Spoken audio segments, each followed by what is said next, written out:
오늘 함께 나누실 말씀은 베드로후서 3장 8절에서 13절까지 말씀입니다. 베드로후서 3장 8절에서 13절까지 말씀입니다.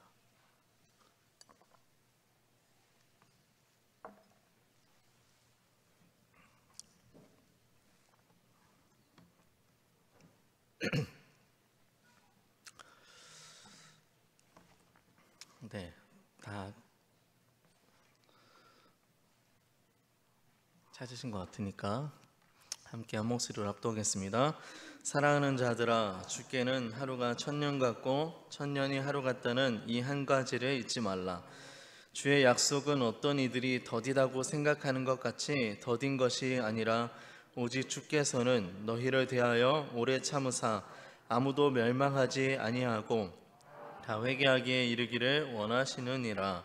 그러나 주의 날이 도둑같이 오리니 그 날에는 하늘이 큰 소리로 떠나가고 물질이 뜨거운 불에 풀어지고 땅과 그 중에 있는 모든 일이 드러나리로다.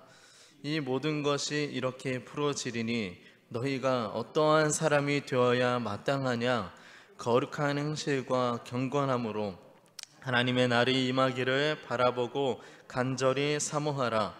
그 날에 하늘이 불에 타서 풀어지고 물질이 뜨거운 불에 녹아지려니와 우리는 그의 약속대로 의가 있는 곳인 새 하늘과 새 땅을 바라보도다. 아멘. 아멘. 오늘도 이곳에 모인 저 여러분에게 하나님의 크신 사랑과 우리 주 예수 그리스도의 은혜가 함께 하시기를 주님의 이름으로 간절히 축복드립니다. 우리 수요 예배를 통해서 저희 부교역자들이 함께 말씀을 나누고 있죠. 그래서 4명이서 이 말씀을 전하다 보니까 보통 한 달에 한 번씩 이 수요 예배 강단에 서게 됩니다. 알고 계셨죠? 네. 올해부터 이 장석환 목사님은 빌립보서 말씀을 이렇게 강의해주고 계시고, 정건 목사님께서는 시편 말씀으로 말씀을 나눠주시고, 또 순종 전도사님께서는 매달 다른 본문으로 귀한 은혜의 말씀을 나눠주고 계십니다. 이것도 알고 계셨죠? 네. 그리고 저는 올해 요한일서 말씀과 데살로니가 전서 말씀, 그리고 골로새서 말씀, 그리고 오늘 본문인 베드로후서 말씀을 나누었고, 오늘 이 베드로후서 마지막 시간입니다. 제가 이 각 성경의 전체를 강의하듯이 성경의 말씀을 나눈 것은 아니고, 각 장에서 성도님들과 함께 나누고 싶은 본문을 기도하며 선택하여 말씀을 전했습니다. 그랬기에 각 성경의 이 전체적인 내용이 다 전달되지 않아서 부족한 부분이 있겠으나, 주어진 본문 속에서 그때그때 주시는 하나님의 메시지가 있음을 믿고 말씀 준비하며 전하였습니다. 오늘도 이 베드로후서 3장의 이 말씀을 나눌 때 오늘 저와 여러분에게 필요한 하나님의 메시지가 있으리라 믿고 주실 은혜를 기대하며 말씀을 전합니다. 베드로가 이 서신을 기록한 목적을 제가 계속 말씀드리고 있는데, 성도들에게 거짓 교사들의 가르침을 고발하고, 잘못된 가르침 고발하고, 성도로서 바른 삶에 대한 가르침을 주고, 그리고 종말과 주의 재림에 대한 올바른 가르침을 주기 위해서 베드로가 베드로 전서 후서를 말씀을 기록한 것입니다. 지난주 우리가 2장의 말씀을 지난번 우리 2장의 말씀을 통해서 하나님께서 범죄한 천사들을 용서하지 않으셨듯이, 그리고 노아 시대에 홍수를 내리셨듯이, 그리고 소돔과 고모라 성을 심판하셨듯이 거짓 선지자와 거짓 선생들, 불의한 자들에게 반드시 하나님의 심판을 내리실 것이다 라고 나누었습니다. 그리고 하나님께서 그 홍수 심판에서 노아와 그의 가족들을, 그리고 소돔과 고모라에서 롯과 그의 가족들을 구원하셨듯이 심판 가운데 경건한 자들, 예수 그리스도를 믿고 영생을 얻은 주님의 자녀들을 건지시고 구원하실 것을 나누었습니다. 그 심판의 날이자 구원의 날이 바로 주의 날, 하나님의 날입니다. 베드로가 이 하나님의 날에 대해서 기록한 이유는 이 주의 날, 하나님의 날이 하나님의 심판이 없다라고 하는 거짓 선생들의 가르침 때문이었습니다. 이 초대교회 당시에는 임박한 종말론이 있었어요. 예수님의 제자들, 사도들은 예수님이 다시 오시는 그 날, 예수님이 다시 오신다고 그들이 직접 들었기 때문에 하나님의 그 날이 금방 오리라고 생각했습니다.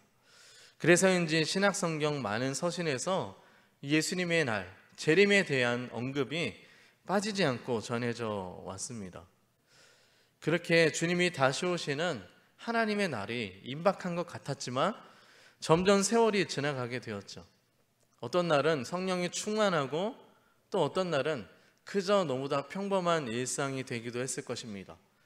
그렇게 하루하루가 지나가며 점점 그 날이 더디게 오는 것처럼 느껴지게 된 것이죠.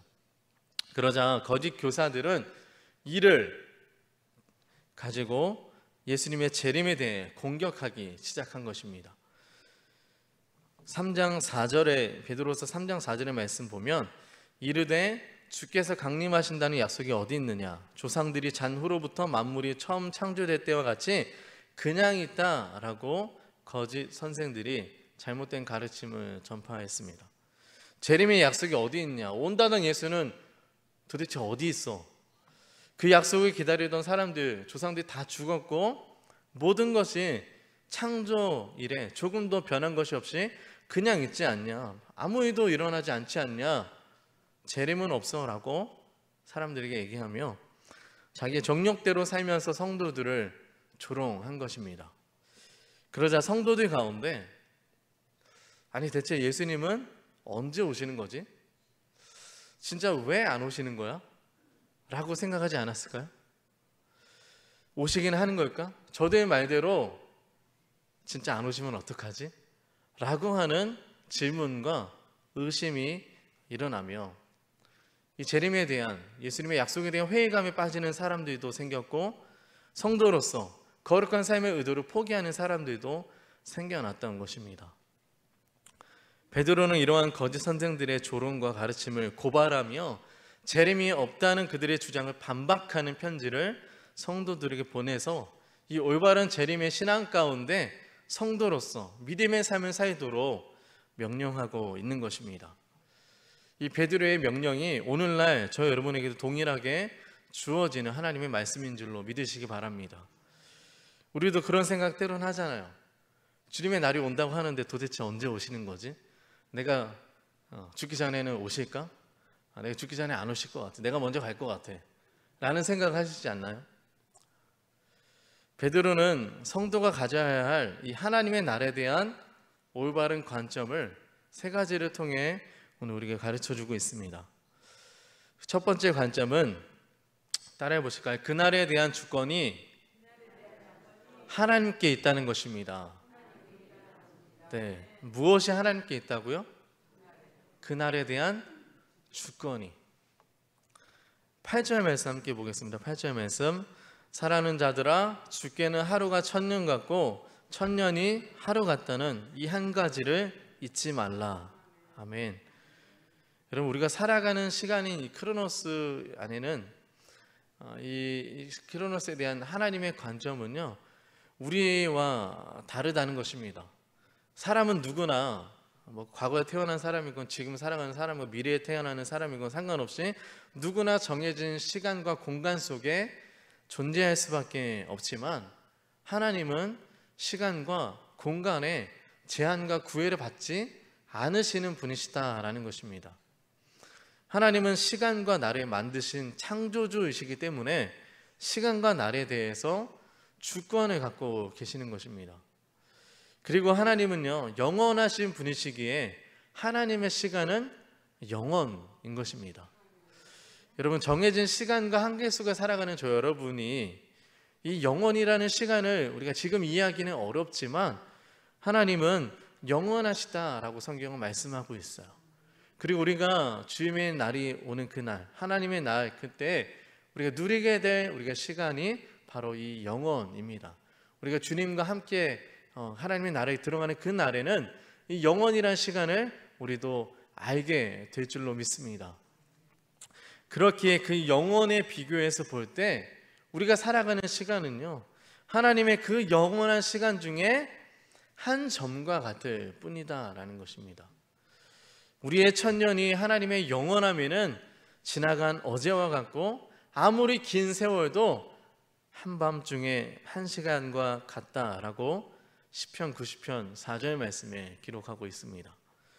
그래서 오늘은요, 이 주님이 다시 오신다는 그 하나님의 날이 더디게 오는 것 같고 100년, 1000년, 만년이 걸리는 것 같지만 하나님의 입장에서는 결코 그게 늦은 것이 아니고 더디게 오는 것도 아니다라는 것입니다.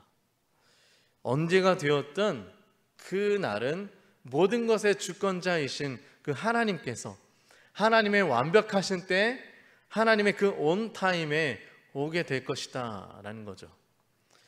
그리고 그 하나님의 날, 그 하나님의 때, 하나님의 그 온 타임은요, 오직 하나님만 아신다라고 예수님께서도 말씀하셨었습니다. 마태복음 24장 36절 말씀이죠. 우리가 너무나 잘 아는 말씀입니다. 같이 한번 읽어볼까요?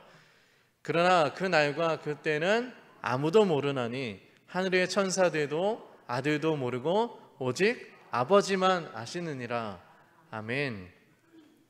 그러므로 성도는요, 하나님의 날이 늦어진 것도 아니고 취소된 것도 아니고 더디 오는 것도 아니고 하나님의 주권으로 하나님의 때에 정확하게 오게 될 것을 우리가 믿고 기억해야 함을 가르쳐주고 있는 것입니다.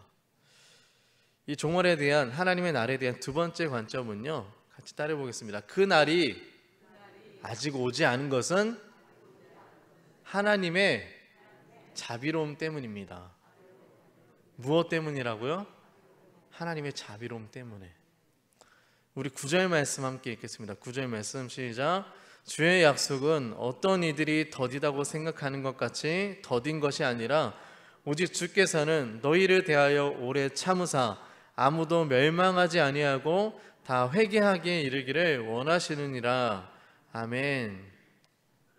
여러분, 주님이 다시 오시겠다라고 하는 약속은요, 이 약속을 믿는 자들에게는 영원한 생명이 주어지는 구원의 완성의 때이지만, 여러분, 믿지 않는 자들에게는 이 날은요, 영원한 멸망이 주어지는 심판의 날인 것입니다. 그렇기에 이 하나님의 날이 아직 임하지 않은 것, 주님의 날이 아직 더디게 오는 것은 주께서 그 심판을 유보하고 계시기 때문이다라는 겁니다. 그리고 그 심판이 유보하시는 이유는 바로 하나님의 자비로움 때문이다. 하나님의 자비로우심이 아직 구원받지 못한 그 영혼들을 한 영혼이라도 더 구원하시기 위해서 기회를 주고 계신다라는 거죠. 여러분, 하나님은 하나님이 기다리시더라도 주님의 자녀들이 아무도 멸망하지 않고 다 회개하여 구원받고 주님의 품에 안기기를 원하시는 분이신 줄로 믿습니다. 하나님께서 노아 시대 때 이 홍수의 심판을 내리신 것이요, 노아에게 말씀하신 후에 금방 그들을 심판하신 것이 결코 아니었습니다. 하나님께서 노아에게 방주를 만들라고 말씀하시면서 홍수 심판을 계시하신 이후로 120년이라는 시간이 지났죠. 그리고 그 이후에 하나님의 심판이 임했습니다. 근데 그 120년만 기다린 것이 아니라요, 훨씬 더 그 이전부터 하나님은 하나님의 자비로우심으로 그 심판을 유보하고 계셨어요. 노아의 할아버지 무두셀라는 성경에 기록된 사람들 중에 900 몇 세를 살았죠? 갑자기 퀴즈죠. 네, 969세를 살았던 최장수 인물로 기록되어 있습니다. 네, 거의 1000년에 가까운 세월을 살았던 사람인데, 그의 그 1000년에 가까운 세월이요, 곧 하나님이 이 인류를 오래 참으신 세월인 것입니다. 하나님과 동행하다 죽음을 보지 않고 하늘로 올라간 사람이 두 사람이 있었죠. 엘리야와 에녹. 네. 갑자기 퀴즈가 많아졌죠. 네. 엘리야와 에녹이 있었죠. 에녹은요, 아들을 통해서 주신 하나님의 심판의 계시를 받고 날마다 그 날을 기다리며 하루하루 하나님과 동행하는 삶을 살았던 인물입니다. 그 하나님의 때는 미뤄지고 더디 오는 것처럼 수백 년이 지나게 됩니다. 무드셀라가 세상에서 가장 오래 살았던 사람으로 기록된 것은 결국 하나님의 자비하심으로 오래 참음이라고 말씀드렸는데, 이 에녹이 65세가 되던 그때 하나님으로부터 어떤 계시를 받게 되었습니다. 왜냐하면 그가 65세에 낳았던 아들의 이름을 그가 죽으면 보낸다라고 하는 심판의 메시지가, 심판의 의미가 담긴 이름으로 그의 아들의 이름을 지었기 때문이죠. 그 아들의 이름이 바로 무드셀라입니다. 그래서 에녹이 무드셀라로 나온 후 300년을 하나님과 동행했다라고 말씀하고 있죠. 그렇게 하나님과 날마다 동행하며 하나님의 그날이 언제일까 기다리며 살았던 에녹입니다. 이 무드셀라의 그 인생을 돌아보면 결국 하나님의 자비하심으로 오래 참으시는, 회개하고 돌아오기를 바라셨던 하나님의 마음이 담겨져 있는 세월인 것입니다. 그 하나님의 자비하심과 사랑으로 인해서 심판의 때가 유보되고 아직 오지 않은 것이지, 그 날이 어떤 다른 이유로 인해서 늦어지거나 취소되지 않았다라는 사실입니다. 그렇기에 오히려 그 날이 아직 임하지 않은 것에 대해서 생각하기를, 우리는 그 날의 약속이 사실이 아니구나, 재림이 없구나 라는 것이 아니라 주님의 날이 더디게 왔기에 내가 구원받을 수 있었구나, 내가 주님과 회개하기를, 돌아오기를 기다리셔서 주님의 그 사랑과 자비하심이 있어서 그때가 아직 오지 않은 것이구나, 감사해야 하는 것입니다. 또한 아직 하나님께 용서받고 돌아와야 할 영혼들이 아직도 많이 있구나, 아직도 그 구원의 충만한 수가 차지 않았구나 라고 생각해야 하는 것이죠. 여러분, 세 번째 관점은 따라가겠습니다. 하나님의 날의 확실성입니다. 우리 10절의 말씀 읽겠습니다. 10절의 말씀입니다. 그러나 주의 날이 도둑같이 오리니 그 날에는 하늘이 큰 소리로 떠나가고 물질이 뜨거운 불에 풀어지고 땅과 그 중에 있는 모든 일이 드러나리로다. 아멘. 하나님의 날이 하나님의 자비하심으로 유보되고 있지만 우리가 반드시 기억해야 될 것은 그 날은 임한다라는 것입니다. 그 날에 대한 확실성을 성경은 곳곳에서 말씀하고 있어요. 베드로는 그 날이 도둑같이 온다라고 말씀합니다. 베드로의 이런 말씀은요, 예수님께 들었던 말씀이기도 합니다. 마태복음 24장에 보면 예수님께서 다시 오실 것에 대한 말씀을 여러 가지로 주셨는데, 우리 마태복음 24장 42절에서 44절까지 말씀을 한번 같이 읽도록 하겠습니다. 예수님의 말씀입니다. 그러므로 어느 날에 너희 주가 임하는지 너희가 알지 못함이니라.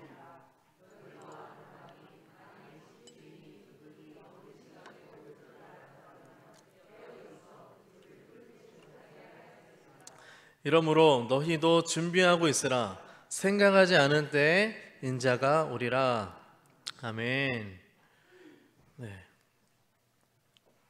도둑이 어느 시간에 올지 모른다라는 거죠. 가겠습니다 하고도 오는 도둑은 없다라는 거예요. 네. 그렇듯이 준비하지 않은 때에 그렇게 오기 때문에, 생각하지 않은 때에 오기 때문에 준비하고 깨어있으라 라고 주님이 말씀하시는 거죠. 그리고 그 앞에 말씀하시기를 노아의 때와 같이 인자 임함도 그러할 것이다 라고도 말씀하셨어요. 그럼 하나님께서 하나님의 사랑과 자비하심으로 심판을 유보하셨고, 그렇게 무드셀라의 나이가 1000년이 가까이 되었지만 결국 하나님의 날은 왔다라는 것입니다. 무드셀라가 죽은 그 해에 노아에게 말씀하셨던 홍수가 임했고 온 땅이 하나님의 심판을 받게 되었습니다. 성경에 무드셀라가 죽고 난 후에 노아 홍수의 심판이 임했다라고 하는 정확한 말씀은 없지만, 그 노아의 나이와 이 홍수 심판의 그 연대를 계산해 보면 그 때가 맞아 들어갑니다. 결국 하나님은 이 무드셀라, 그가 죽으면 보낸다라고 하는 그 심판의 메시지처럼 홍수의 심판을 이 땅 가운데 보내셨다라는 거죠. 주님은 그 심판이 있기 전까지도 사람들이 먹고 마시고 장가들고 시집가고 그렇게 있으면서 홍수가 나서 그들을 다 멸하기까지 그들이 깨닫지 못했다라고 말씀하셨습니다. 그 노아의 시대처럼 오늘도 마찬가지죠. 먹고 마시고 장가들고 하는 것, 여러분 이게 잘못됐다고 지적하는 것이 아닙니다. 그래서 결혼한 저도 잘못된 거죠. 그게 아니라 세상 사람들이 그저 먹고 마시고 결혼하고 일하고 여행 가고 그렇게 그냥 이 땅에서 살아가는 것에만 관심이 있지 하나님의 말씀에 전혀 관심 없이 살아가고 있다라는 것입니다. 우리 성도들은 어떠할까요?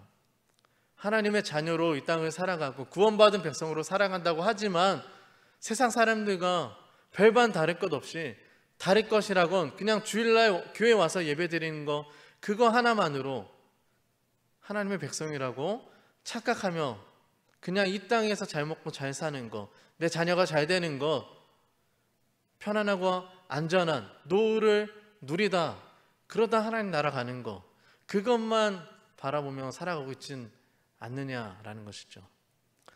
여러분 하나님은요 홍수 심판 이후 노아를 통해서 약속하신 것이 있는데 그 중에 하나가 다음번에는 물로 심판하지 않겠다라고 하시는 것이었습니다. 그리고 오늘 본문에 나타난 하나님의 나라에 있어 현상을 묘사하면요 곧 불의 심판으로 보이죠. 10절 하반절에 보면 그날에는 하늘이 큰 소리로 떠나가고 물질이 뜨거운 불에 풀어지고 땅과 그 중에 있는 모든 일이 드러날 것이다 라고 말씀하고 12절 말씀에도 보니까 그날에 하늘이 불에 타서 풀어지고 물질이 뜨거운 불에 녹아진다 라고 말씀하고 있습니다. 그래서 어떤 분들은요 그날엔 핵전쟁이 일어나서 이 세상 온통 불바다가 되고 그렇게 인류의 종말이 올 것이다 라고 이야기하기도 합니다. 지금 막 러시아가 막 핵전쟁 일으키려고 막 하고 있는데 이 세상의 종말 하나님의 날이 어떠한 현상으로든 또 그 날이 언제이든 성경은요 하나님의 날이 반드시 임할 것에 대한 확실성을 심어주며 그 날을 준비하고 기다리는 성도가 되어야 된다라고 우리가 말씀하고 있습니다. 그럼 바라기는 저 여러분이 이 세 가지 관점, 첫 번째 뭐였죠? 네, 그날에 대한 주권이 하나님께 있다라는 것, 그리고 그날이 아직 오지 않은 것은 하나님의 자비로우심 때문이다라는 것, 그리고 마지막은 하나님의 날의 확실성이다라고 하는 분명히 하나님의 날이 임할 것이다라고 하는 이 관점을 가지고 깨어 있어서 이 주님의 날, 하나님의 날을 기다리는 저 여러분 될 수 있기를 간절히 축복합니다. 베드로는요 그렇다면 그 하나님의 날을 알고 기다리는 성도는 어떠한 사람이 되어야 마땅하냐라고 묻고 있습니다.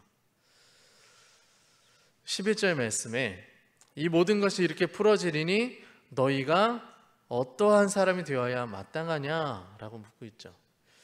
성도는요 무엇보다 종말에 대한 하나님 나라에 대한 분명한 인식과 관점을 가지고 있어야 합니다. 그리고 개인적으로는 경건한 삶의 예배를 드리며 살아가야 합니다.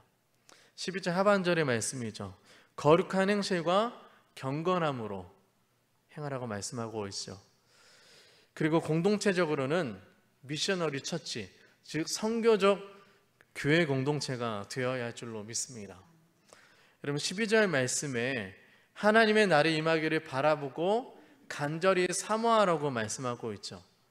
여기 이 간절히 사모하라라는 단어가 우리말로는 그 날을 간절히 바라고 원하고 기다리는 정도로 이 사모함을 해석할 수 있는데요, 원어의 말씀으로 보면 스퓨도라는 단어가 사용되었어요. 그 단어는요 앞당기고 재촉한다 라는 의미를 갖고 있습니다. 뭐라고요? 앞당기고 재촉한다라는 의미이죠.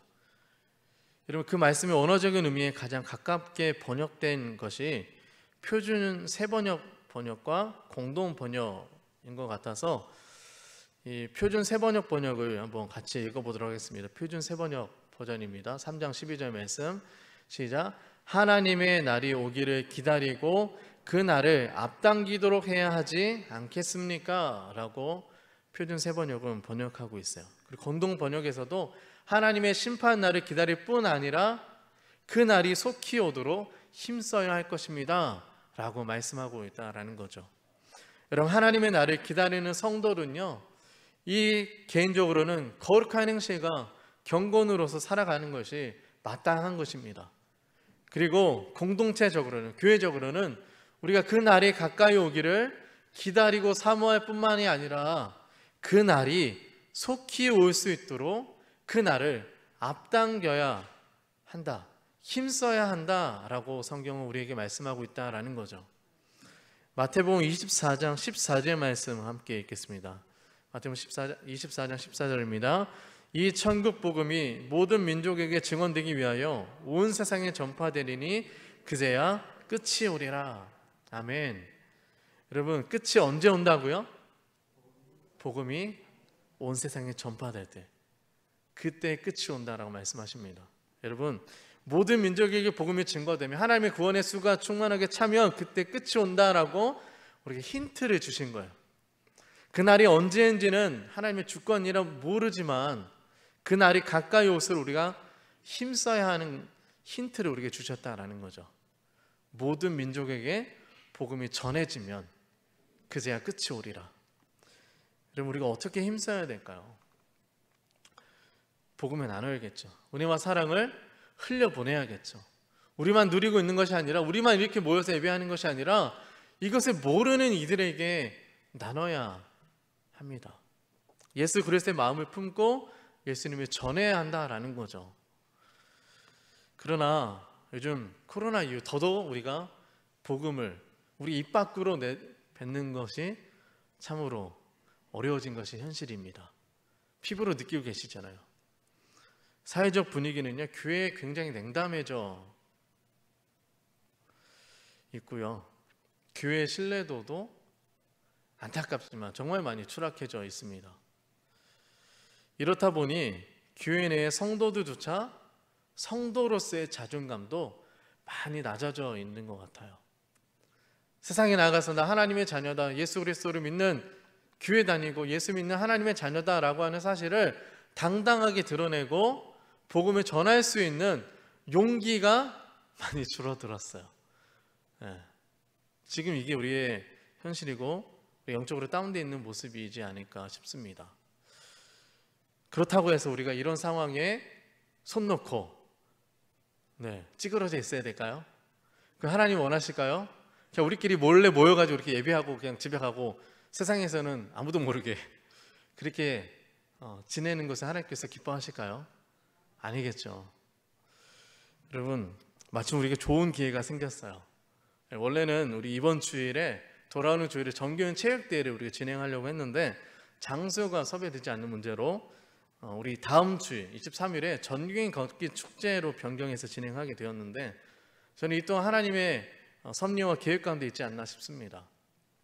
바라기는 전교인 걷기 축제가요, 우리들만 먹고 놀고 즐기는 우리만의 어떤 그런 행사가 아니라, 세상 사람들과 전혀 관계없는, 이 지역 사람들과 전혀 관계없는 그런 행사가 아니라, 우리만의 잔치가 아니라요, 이 지역과 이 수원 지역, 이 팔달구, 이 사회, 더 나아가 세상에 우리가 복음을 전할 수 있는 예수 믿는 사람들의 모습이, 예수 믿는 사람들의 표정과 몸짓과 그들의 모습이 어떠한지를 보여줄 수 있는 귀한 기회로 삼을 수 있기를 간절히 소망합니다. 우리 매주 목요일마다 전도대에서 모임을 진행하며 함께 예배드리고 말씀 나누고 기도하며 다시 복음을 전할 수 있는 그날을 기다리며 또 준비하고 있습니다.